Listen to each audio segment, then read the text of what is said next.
everyone, and welcome back to my channel, Psyche After Dark. I'm Psyche, and I read books after dark, I guess. I don't know. I don't know why I decided that was the name. For my second video on this channel, I thought it'd be really fun to do a recap of what I read in 2023. I'm a bit late because we're already in like the second week of January, and I know most people seem to do their recap like at the end of the year, but I figured it'd be fun anyway, so here we are. I would also really like to do like a reading goals for 2024 if we have time at the end of the video.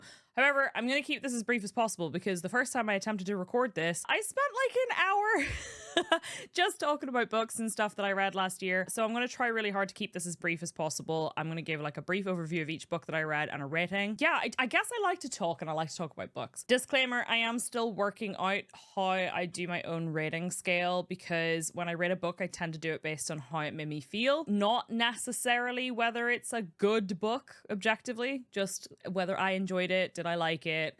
Did it make me feel something? So I do think that last year I was a little bit generous with some books that I read because I guess maybe I'm just kind of finding out how to hone my rating scale, but that just might be something that changes over time. So let's get into it. My first book of the year was Harrow the Ninth by Tamsyn Muir. I'm not sure if I'm pronouncing the author's name right. It is book 2 in the Locked Tomb series. I had read the first book, Gideon the Ninth, at the end of 2022 and absolutely loved it. And I didn't like Harrow the Ninth as much, especially not at the beginning, but I think that's because I liked Gideon as a character a lot more than I liked Harrow, and we were now seeing it from a different perspective. I can't really summarize book 2 without spoilers, so instead I will say that the series follows a necromancer and her swordswoman, and it's dark, it's funny, there's a lot of fourth wall breaking humor. I really enjoyed it. I do need to go back and reread Gideon now with a lot more context, but I enjoyed it a lot and I do recommend it. I gave it 4 stars. My second book was Legends and Lattes by Travis Baldree. This book, it follows an orc adventurer who has retired. She's hung up her sword, she's hung up her adventuring gear, and she decides to open up a cafe. And it's like a hug in a book. It's really good. I really enjoyed it. Highly recommend it if you would like to read something cozy with a cup of tea or coffee some afternoon. I loved it very much. I gave it 4 stars as well. My third book is a reread. I reread Fellowship of the Ring by J.R.R. Tolkien for like the 3rd or 4th time. And I have a lot to say about Lord of the Rings, but I think it's something that I should talk about another time. I've read the series multiple times. I've given this book in particular different ratings at different times in my life. As a teenager, it was definitely a 5-star. On one of my rereads, it was more of a 3 because I just was having a hard time getting through it. This time I did feel like getting through the Council of Elrond was a bit of a slog in particular, but I did come to appreciate the Tom Bombadil scene a lot more in this reread, and I ended up giving it a 4-star this time around. My next book was All the Lovers in the Night by Mieko Kawakami, and I just needed a shorter book as a kind of palate cleanser, I guess, and I found this in a list of book recommendations for short, enjoyable books. I have some feelings about this book. It's about a woman who's battling loneliness and has decided to make some changes in her life.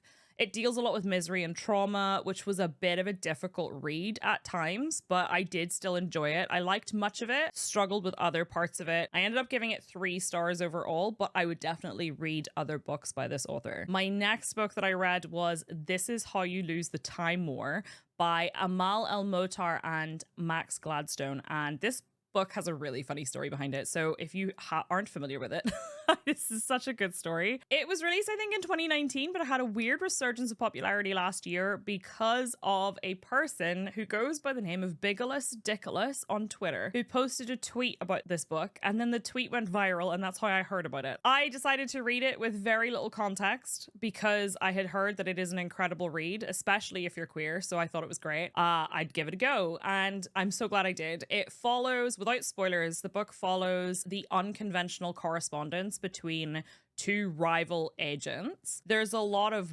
weird time related stuff because it's a time war, and it's beautiful, it's queer, it's really quirky. I really liked it. It's very beautifully written, though at times the language that was used I found a little bit difficult to follow. However, I'm really glad I stuck with it, and I ended up giving it 5 stars. Absolutely incredible read. Highly recommend it. It's really short, it's really beautiful. If you think you might enjoy something like that, go and read it. It's so good. My next two books are a bit weird. So I read Practical Demonkeeping and The Lost Lizard of Melancholy Cove by Christopher Muir. And I picked these two books up because of the second one. I had gone looking specifically for books that gave me the vibe of Twin Peaks because, I don't know, I went through a little bit of a Twin Peaks resurgence. I had only recently watched it like a couple of years ago for the first time, and I wanted to read something that wasn't just weird but also gave the kind of Pacific Northwest vibe with the pine trees, driving long straight roads in the rain, drinking coffee at a diner, eating pie, you know, that kind of thing. So I looked up recommendations of that, and I ended up finding a Reddit thread that said, what book would you recommend but that you couldn't explain it to people? And that was the book that they recommended. So I was like, oh, I'll give it a go. And I'll summarize super briefly. Practical Demonkeeping is about an ex-priest who accidentally summons a demon, and then they travel around together and the demon keeps trying to eat people. And The Lost Lizard of Melancholy Cove is about the town of Pine Cove and a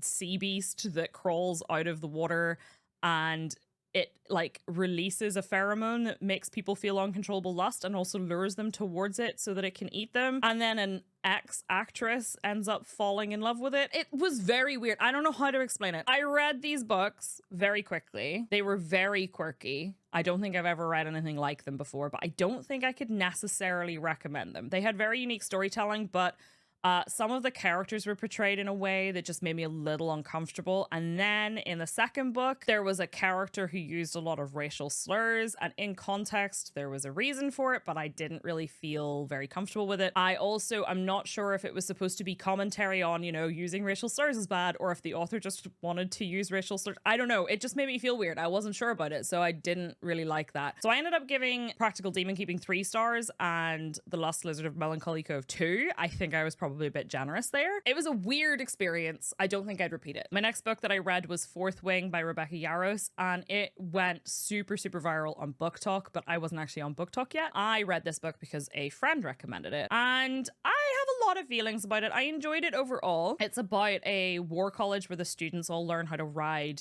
dragons in defense of their kingdom. It's high magic fantasy with a bit of romance, a bit of supposedly enemies to lovers, but I'll say I felt like the enemies part was a bit weak. I enjoyed it. However, I did feel like there were several instances where events that happened just seemed to happen and exist in a vacuum. They didn't seem to affect anything later in the book, and that kept happening. And also, if I have to read the phrase "for the win" one more time, I don't know why, maybe that won't bother you, but it really bothered me. It completely pulled me out. I still enjoyed it, and I found that the ending was enjoyable and unexpected, and I liked it. However, based on what I've read and heard about the second book in the series, I think I will be leaving it there. I gave it 4 stars at the time. I would probably revisit and give that a 3 instead. Still liked it. Still think it was a fun world. I would like to see it explored more, but I feel like what I've heard of the second book, Iron Flame, they took the ending of the first book and then kind of fumbled it. So I'm not really sure if I want to invest the time in reading it. My next read was a series, and I did interrupt it a little bit to read shorter books, but I'm going to deal with the series as a whole. I read the From Blood and Ash series by Jennifer L. Armentrout, and this series got me back into reading in a really big way. I give them as a series 5 stars, with individual books having slightly lower ratings, but talking about the series, I would probably need a whole video. So if that is something you're interested in, I'm happy to do it, but I didn't want to do it here. I have a lot of feelings about it. I'll try to summarize it as quickly as possible. I really enjoyed the series. I read the first book while I was traveling. To demonstrate how much I enjoyed it, I actually broke my one rule that I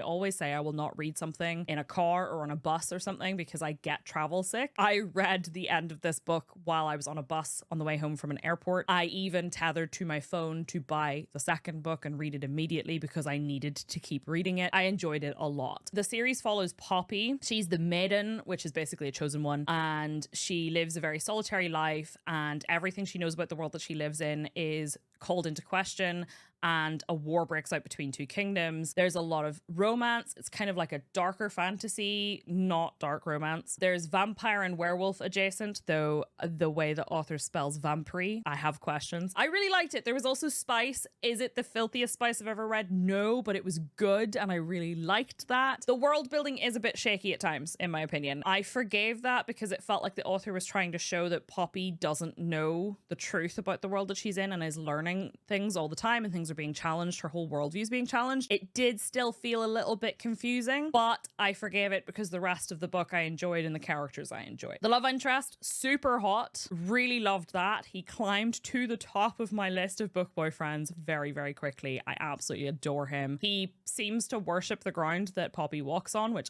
I like. A lot of people don't. I liked it. I like the fact that he seems to exist just to make her happy. That is, we could use more of that, honestly. As a series, I give it a 5. I gave From Blood and Ash a 5, and then the second and third book, actually the second, third, and fourth book, I gave each of them 4 because they kind of slowed down a bit, and then there was reasons from a plot standpoint that I didn't enjoy them as much. And then the last book, I gave a 5. It goes into an alternate POV of the first book, which I actually really liked. Some people didn't. I liked it. We got to see a lot more. We got to fill in a lot of gaps. I thought that was really good. And then the ending was top notch and had me waiting, wanting more. Can't wait to read another book in that series. As a series, I also give it 3 chili peppers.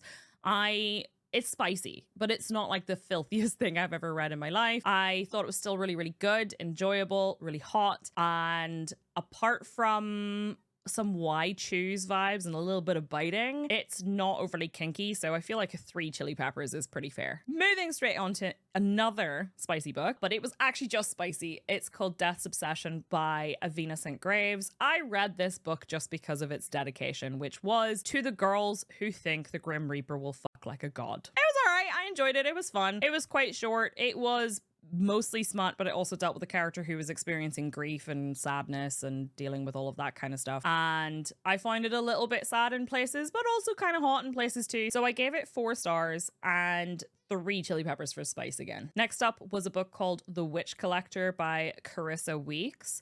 This book had a really interesting concept. So the main character was nonverbal, and she's a witch and she casts spells using sign language, which I thought was amazing. I really liked that. The romance is very sweet. It's a bit of an enemies to lovers trope as well. I enjoyed it a lot. I can't wait for the next book in the series. I gave that a 5 stars. It was a 4 for most of it, and then I started to really get into it and gave it a 5. And then on the opposite end of the scale is Satan's Affair by H.D. Carlton. First of all, I did not like this book.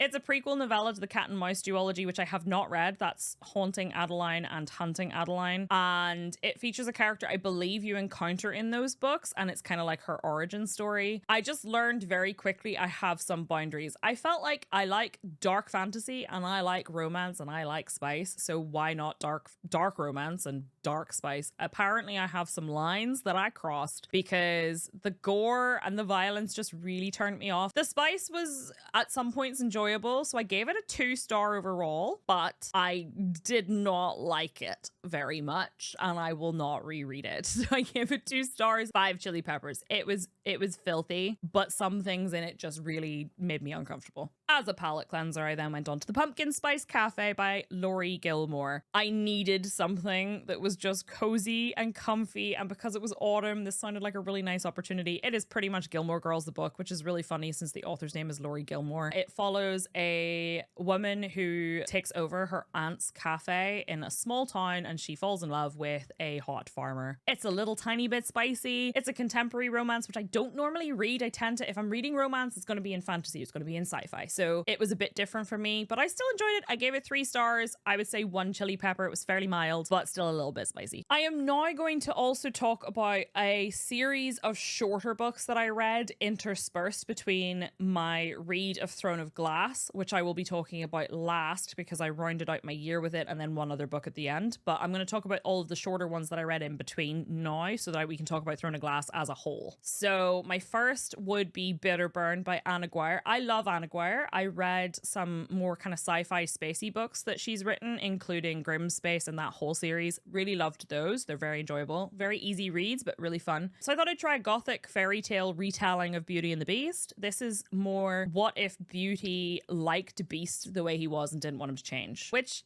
arguably the Disney movie may have hinted at. I don't know. Anyway, read the book, enjoyed it. It was a little bit spicy. It was kind of sweet. It was a really nice kind of in-between book for me to read because it wasn't super long. I did find one part of it quite jarring, which was where there were certain points where the accent of the main character was written in a way that I think it was meant to seem like an English countryside farmer, but I find it a bit jarring. If you're not from the UK and Ireland, you probably won't even notice. If you are, it might bother you, it might not, it might just be a me thing. I just thought it was a bit weird, but I liked it. I gave it 4 stars. I would say 2 chili peppers. It was a little bit dirty, but not like anything ridiculous. I then read Love, Laugh, Lich by Kate Pryor. This book was silly. It was meant to be silly. It was a workplace monster romance with a little bit of comedy mixed in, and it's a secretary to a lich, and the lich specifically wants to capture the essence of a shiver to use in a spell. He also wants to capture some other stuff too. And it was a little bit dirty. It was a little bit funny. Slightly embarrassing that I was reading it with the front cover of it on my Kindle screen because I don't have a normal screensaver. I just have whatever my book cover is because I barely leave my house. But I was flying home from an event and I was on a plane and the flight attendant lingered looking at that front cover for a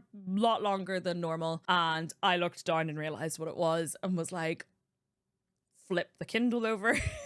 But I enjoyed it. The only thing is, I will say it ended very abruptly, I think. I gave it 3 stars. I'm giving it 3 chili peppers because of the double ding dong.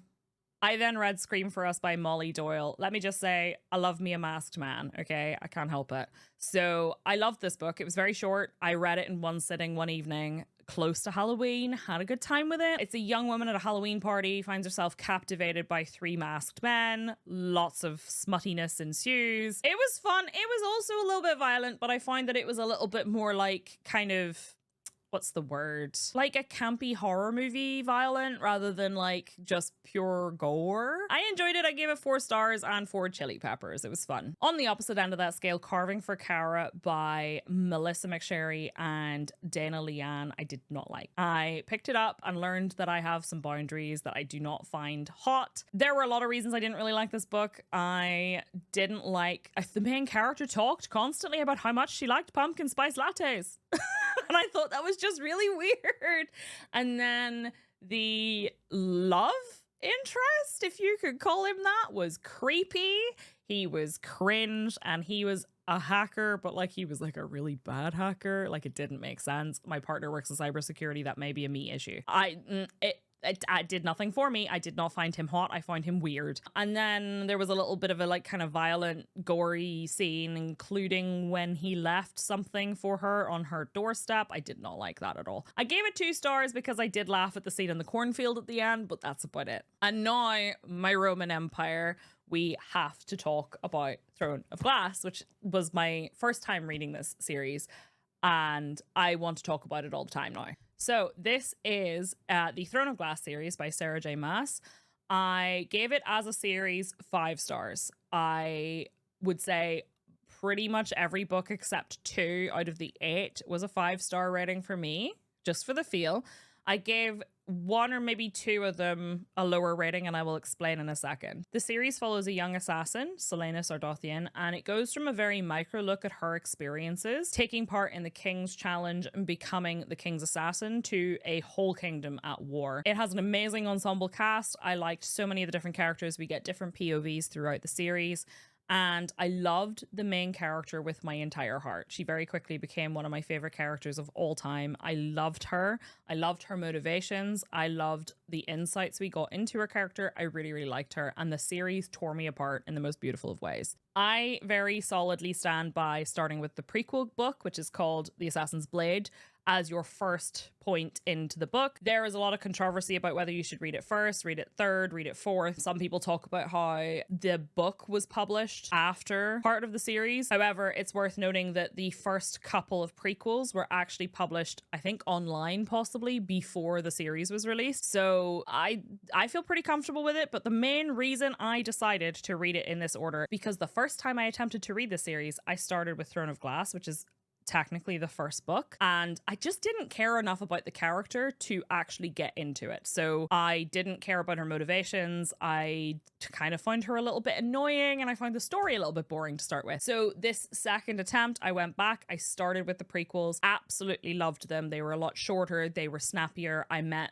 lots of interesting characters. You meet a pirate lord, you meet like an assassin's guild, you meet a healer, you meet lots of different people. You find out so much about why she is the way she is in this book, and you find out all of her like motivations all in this one book. It's not even that long. I personally think reading it first makes sense. If you read it anywhere else, you will spoil something that happens in this book immediately. I'm not going to talk about it now. We're going to do a whole video on Throne of Glass because I think this is something I just feel very, very strongly about. But this was a 5-star, as was Throne of Glass, as was most of the series. I will say this book, Heir of Fire, I struggled with a little bit because you start switching between POVs of the main character and a different character and like a different group of characters, and I didn't care enough about the different group of characters. Hold on, if you've read this and you're reacting to this, give me a second. At the time, I didn't care because I felt like we weren't progressing the story. However, I rated this a 4. I might have even said it was actually a 3 for me at the time, which is wild considering we meet another character in this book that I absolutely love. But on a reread, I think this would very quickly become my favorite because of the character development later in the books. I also personally chose to do what is called the tandem read, which is these 2 books,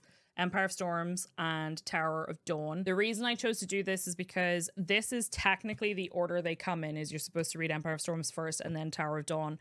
However, they take place at exactly the same time, and this book, which you're supposed to read first, finishes on a cliffhanger, a massive cliffhanger. Some people choose to read this one first and then this one, but this book kind of spoils some of the stuff that happens in this one if you do it that way around. So I chose to try the tandem read, which I think was a really big undertaking for someone who'd never read the books before, but I do think it was worth it, and I really enjoyed it. I tried reading it partially in the physical book format, but I also read it on Kindle, which was a little bit more awkward. I still think it was a great read. I loved both of them. Some people skip this book. Don't skip this book. Please don't skip this book. First of all, you miss out on a ton of character development for one of the characters, one of my favorite characters who I like very much. And also, you miss out on some of the information that's going to come in really, really handy for the last book. And finally, Kingdom of Ash was incredible. It is a beefy boy. This is like a 980-page book. I really loved this book. It was a lot to get through. It was very fast-paced and very heavy. There's a lot of difficult reading in this, but I still really loved the book. It also broke my heart. I cried. I sobbed multiple times. I will say, Book Talk kind of ruined me for it because they made me think the whole way through the book that every single person I cared about was gonna die because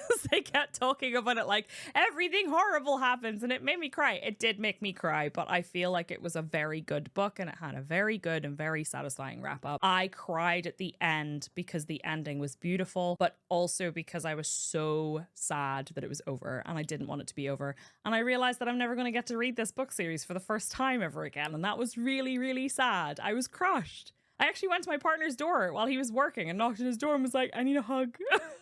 So I would give the series as a whole 5 stars. Personally, I would say most books except for Heir of Fire and maybe Tower of Dawn, I would give a 3 or a 4. I think 4 for this. Heir of Fire, I'm going to say 4 still, but it was touch and go for a while. But I think on a reread, I would be even more invested, and then it becomes just the perfect series for me personally. It's not, I'm not going to sit here and tell you like it's the best thing that's ever been written. I just find it very compelling and I enjoyed it very much. And the very final book that I read in 2023 was Bookshops and Bonedust by Travis Baldree. It is the prequel to Legends and Lattes. I needed a palate cleanser to end the year, especially after such a big beefy series. I loved it. I really, really enjoyed it. It follows the orc character before she quits. It's at the very beginning of her adventuring career, and it's about running a bookshop, and there's pastries, and it's just nice and cozy and comfy. I liked it a lot, but it is very slow paced and I felt like very little happened in it for a long time. However, it went from a 3 to a 4 for me because at the very end it was tied in so well to Legends and Lattes that it made me feel really good, so I gave it a 4-star in the end. And that's all the books that I read. 30 in total claims Goodreads, but I thought it was 29. I'm not going to count them. I read books in 2023. I aimed to read 25 books, and I'm pretty pleased that I ended up catching up to that and overtaking it, considering I took a big chunk of a break at the very beginning of the year. And because of that, I've decided that I wanted to up my 2024 reading goal to be 40 books. I'd love to do 50, but I don't think I'm there yet. I'm quite a slow reader, and because of focus issues, I do find that it's harder for me to keep going. Like, I'll read a chapter and then I'll take a break a lot of the time unless I'm in bed. So I'm taking it slow, upping it to 40 books. We'll see how we do. I have other hobbies that I do, like video gaming and stuff, so I don't have as much time as I would like to dedicate to just reading, but I would like to see myself kind of building up to more reading stamina, as it were. So I guess for reading goals for 2024, I want to read 40 books. I'm currently reading the Crescent City series. The second book I'm part of the way through, and then the third book's coming out at the end of January. I really want to read the Expanse books because I loved the TV series. I've only read the beginning of the, I think it's Leviathan Wakes. I've read the beginning of it and I just wasn't in the right mood. I find that I have to be in either a fantasy mood or a sci-fi mood, and I'm rarely in both at the same time. So I'd like to revisit that series. I also would really like to, as I said actually in my first video, I really want to read the prequel to From Blood and Ash. I have the first 3 books I got as a Christmas gift, so I'd like to read those, and I have a really long to-be-read list that I'm going to get through. I also have a couple of non-fiction books that I'd like to read, so I will probably talk about those in another video because I have a couple of books that I would really like to read. And yeah, that's kind of it, I guess. I don't have a huge list of like very strict goals for 2024. I just know that I want to spend more time reading and I want to find better ways for me to focus on the books that I want to read. And I'd like to crack on with some of the books that I intended to read years ago, and because I wasn't in the right frame of mind, I've never got around to. So that's my plan. If you want to share any of your favorites from 2023, I would love to hear them in the comments, or what your reading goals are for 2024. Thanks so much for watching. See you next time. Bye!